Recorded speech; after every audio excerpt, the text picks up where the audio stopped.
Kami ngayon sa isang alyansa ating interviewin ng Vice Mayor po ng Vice Mayor ng Manda. Vice Mayor, anong masasabi mo sa ganap? Napakaraming tao doon sa ating pinanggagalingan.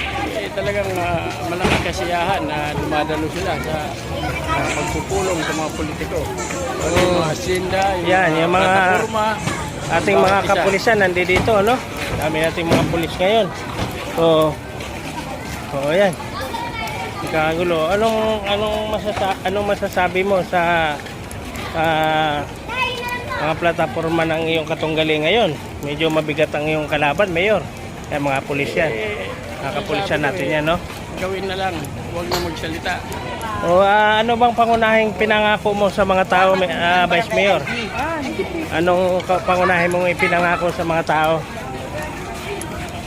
Gusto ko mangyari, libreng gamot, ano mo mang makakapag pababa ng presyo ng mabilihin, pagkaisahan sa lahat ng mga politiko, para bumaba ang mga bilihin. Ayun, pagbaba ng presyo ng mga bilihin ng ating mga kababayan. Talagang okay yung propaganda mo, Mayor, Talagang, ano bang numero mo sa balota, Mayor? Ang numero ko number 50. Number 50 ka sabagay Mayor yan, hindi yan senador. Ang senador kasi number 50 ito. Manny Pacquiao yan, number 50. Ito. Ayan. So, anong masasabi mo sa daming tao rito, Mayor, na nandito ngayon, Vice Mayor, na nakikisa sa yung pangangampanya kasama ng mga kapulisan ngayon? Ayan, may mga SWAT pa, no?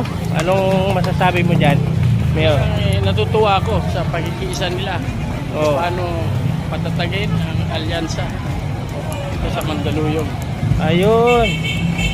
Talagang lang sa magandang plano para sa pamilyang Pilipino. Matibay ang iyong matibay, Mayor, ang iyong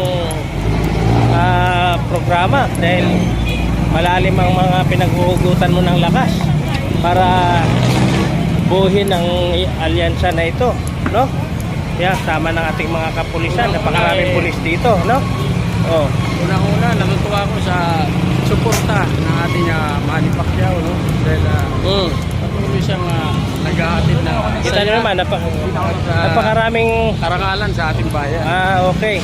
So ito, ibig sabihin ito mga kapulisan na ito, mga bataan mo ito lahat. Ayan, yan. Napakaraming mga alagad ng batas dito at saka talagang nagkalat ang mga tao.